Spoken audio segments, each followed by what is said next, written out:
दोस्तों कहते हैं कि एक इंसान की जिंदगी कब बदल जाए, उसका वक्त कब बदल जाए, कुछ कहा नहीं जा सकता। एक आदमी बिहार से पश्चिम बंगाल जाता है किसी शादी में शामिल होने के लिए। वीआईपी शादी थी, अच्छी खासी व्यवस्था थी, एक होटल में शादी थी। तो वहां पर वेटर के रूप में कुछ लड़कियां भी थी, कुछ लड़के भी थे जो कि काम कर रहे थे। तो दोस्तों वह जो आदमी था वहां होटल में एक महिला वेटर को देखता है जिसकी उम्र करीब 27-28 साल की थी। उसे देखते ही वह हैरान हो जाता है क्योंकि वह उसे 6 साल बाद देख रहा था, लेकिन 6 सालों के पहले वह महिला ऐसी बिल्कुल भी नहीं थी। वह हमेशा सोने चांदी से लदी रहती थी, धन दौलत की कोई कमी नहीं थी, एक अच्छे आदमी की पत्नी थी। यह मान लीजिए कि एक करोड़पति महिला थी, लेकिन ऐसी क्या मजबूरी थी कि वह बेटा का काम कर रही थी। यही जानने के लिए जब वो उसके पास जाता है, पहले तो उसे अपनी आंखों पर यकीन नहीं होता, लेकिन जब उसके पास जाता है और उसका नाम लेकर बुलाता है तो दोस्तों वह महिला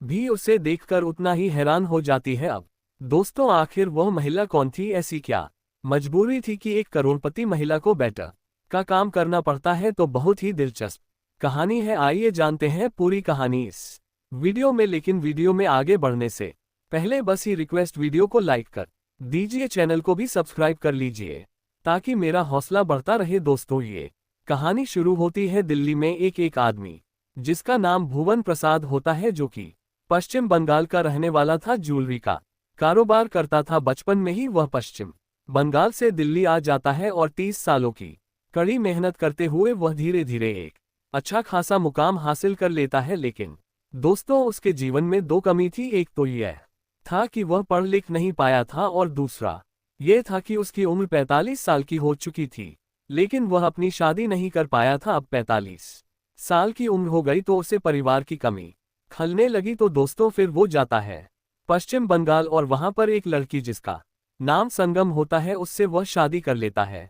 संगम की उम्र 20 साल की थी, बहुत ही खूबसूरत लड़की वो थी, लेकिन जो भुवन प्रसाद था उसकी उम्र 45 साल की होती है। अब दोस्तों फिलहाल भुवन प्रसाद शादी कर लेता है और शादी करने के बाद अपनी पत्नी संगम को लेकर दिल्ली आ जाता है। दोस्तों जो संगम थी 12वीं तक पढ़ी थी, तो इसीलिए वह जो है उसका हिसाब किताब, उसका कारोबार देखने लगती है, क्योंकि जो भुवन प्रसाद था अनपढ़ था और पढ़ने लिखने के लिए हिसाब किताब के लिए एक मुनीम को रख रखा था। लेकिन जब संगम आ जाती है तो वह हिसाब किताब लगा लेती थी, तो अपने मुनीम को छुट्टी दे देता है और फिर संगम को अपने बगल में बिठाने लगता है। अब दोस्तों दिन भर कई लोग वहां पर आते जाते, क्योंकि जो भुवन प्रसाद का काम था वो ये था कि उसने जो है 1015 वहां पर कारीगर बिठा रखे थे। ये दिल्ली के चांदनी चौक इलाके की बात है। कुचा महाजनी एक बाजार है ज्वेलरी का, वहीं पर वह रहता था। तो वो 105 कारीगरों के संपर्क में रहता था। कोई चूड़ी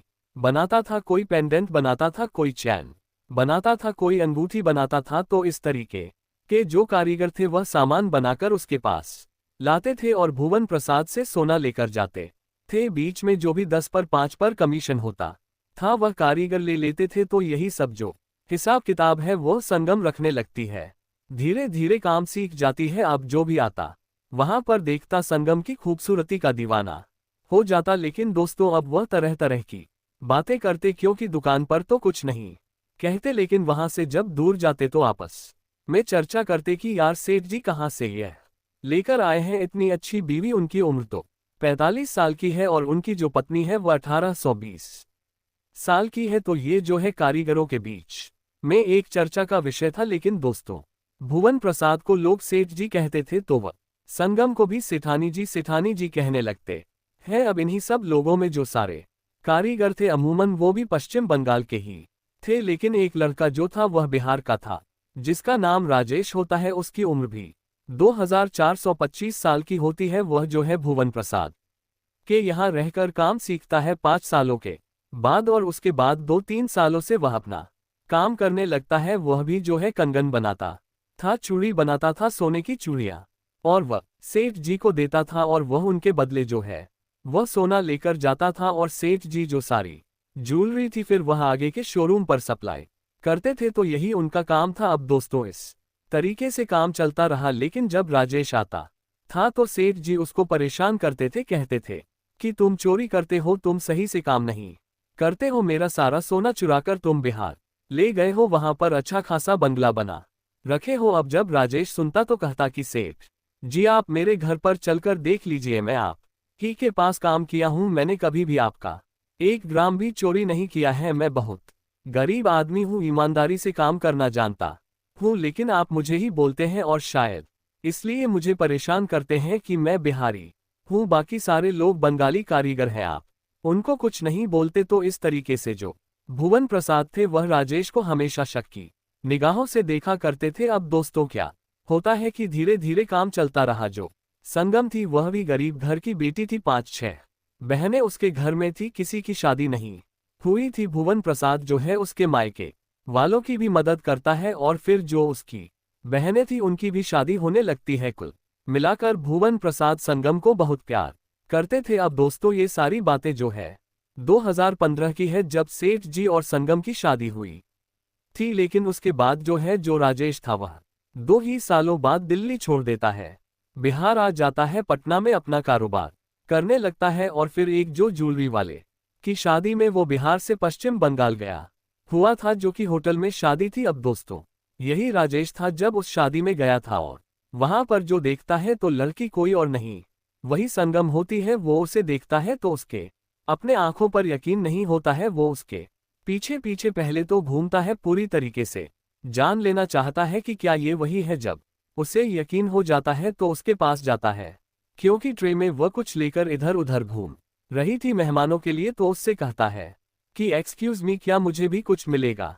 अब दोस्तों जैसे ही संगम उसके तरफ घूमती है तो वह भी राजेश को देखते हैरान हो जाती है, लेकिन फिलहाल वह अनजान बनने की कोशिश करती है। लेकिन दोस्तों उसे देखते उसके आंखों में आंसू आ जाते हैं, वह अपनी भावनाओं को रोक नहीं पाती है। उसके बाद ये कहता है कि सेठानी जी कैसी है आप, तो वह कुछ नहीं बोलती, कहती है कि जैसी भी हो आप तो देख ही रहे हैं। अब दोस्तों संगम को लेकर राजेश के मन में हजारों सवाल उठ रहे थे कि आखिर 5-6 साल पहले इस तरीके से थी, आज ऐसे कैसे इसकी हालत हो गई है। अब दोस्तों उसके बाद ट्रे में से राजेश कुछ उठाता है और उसके बाद जाकर एक जगह बैठ जाता है, इधर उधर कोने में छुपकर। जो राजेश था वह संगम को ही देख रहा था और 1-2 घंटे जब बीत जाते हैं तो जब संगम अपने काम से फ्री होती है तो उसके बाद वह भी जाती राजेश को ढूंढते हुए। राजेश जो है एक सोफे पर बैठा था और जब उसके पास जाती है तो फिर कहती है कि कैसे हैं राजेश जी। वह कहता है मैं ठीक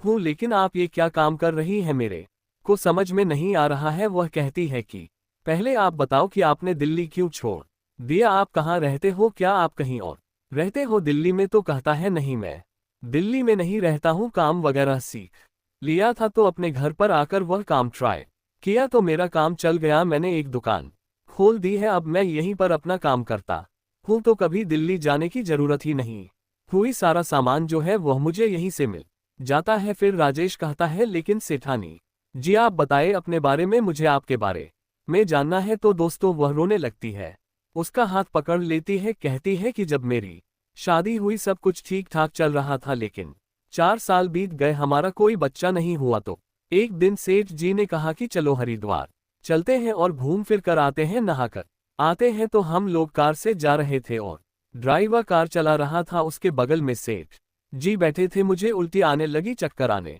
लगा, तो मैं एक जगह गाड़ी रुकवा कर गाड़ी से उतर गई और उसके बाद चून की सड़क के किनारे एक शीशम का पेड़ था, तो उसकी एक मोटी सी डाल जो है वह कार पर गिर जाती है और उसी के नीचे सेठ जी और वो ड्राइवर दोनों दब जाते हैं। मैं कार से बाहर थी तो इसलिए मैं बच गई। उसके बाद एक ट्रेन बुलाई जाती है, वह डाल को उठाती है और लेकिन जो है वह गंभीर रूप से घायल हो चुके थे, वह बच नहीं पाते, 2-4 दिन अस्पताल में रहते हैं। उसके बाद उनकी मौत हो जाती है और उसके बाद जो है जो भी कुछ था मेरे हिसाब किताब की जो डायरी थी वह गायब कर दी गई। जो लोग सोना लेकर गए थे वह फिर वापस सामान लेकर आए नहीं, वो कभी कुछ वापस नहीं किए और हमने जहां से ले रखा था हमें उनको देना पड़।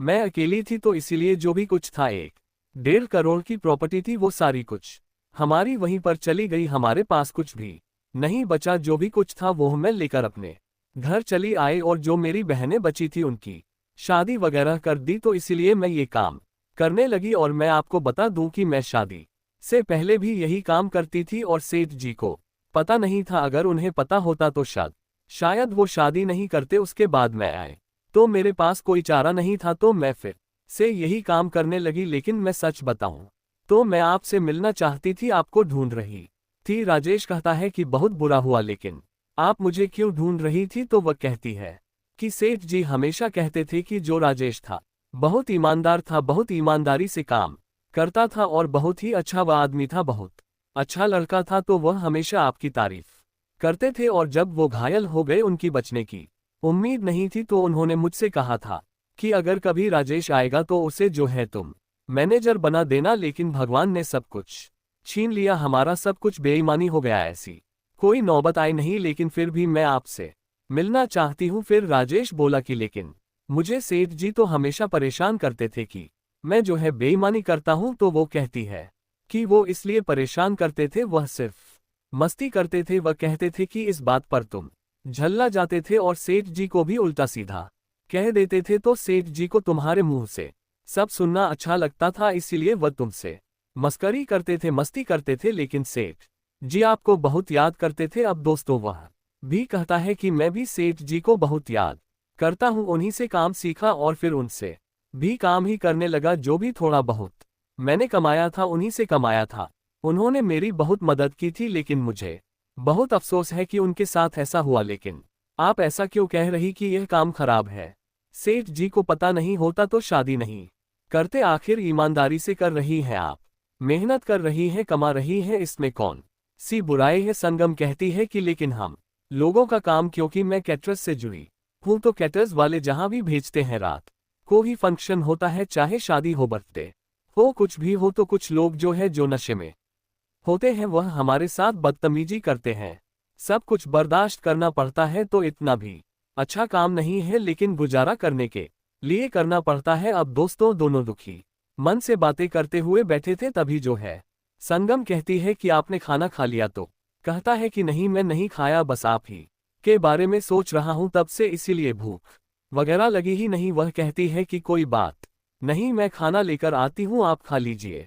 वह कहता है कि नहीं, आप बैठो, मैं खाना लेकर आता हूँ। कुछ भी हो, आप मेरी सेठानी जी ही है, भले ही आप पर वेटर का काम कर रही हैं, मैं लेकर आता हूँ। लेकिन वह कहती है नहीं, आप बैठो, आपको पता भी नहीं होगा कहाँ पर क्या है, मैं लेकर आती हूँ। दोस्तों फिर वह कहता है कि चलो ठीक है, लेकिन एक शर्त है कि आप अपने लिए भी लेकर आना खाना, तभी मैं खाऊंगा। दोस्तों उसके बाद वह 2 थाली में खाना लेकर आती है, दोनों लोग खाते हैं, एक दूसरे से बातचीत करते हैं और फिर उसके बाद एक दूसरे का नंबर ले लेते हैं और फिर उसके बाद दोनों एक दूसरे से बात करते हैं। बात करते करते जब दोनों में प्यार होता है, तो एक दिन संगम ने कहा कि मैं आपको एक और बात बताना चाहती हूँ, लेकिन उस समय मैंने नहीं बताया क्योंकि मैं नहीं समझती थी बताना उचित है। तो राजेश ने कहा ऐसी कौन सी बात थी? तो संगम ने कहा कि सेठ जी कहते थे, अक्सर कहते थे कि अगर मुझे कुछ हो जाएगा तो तुम जो है राजेश को अपना जीवन साथी बना लेना, क्योंकि वह बहुत अच्छा लड़का है। शायद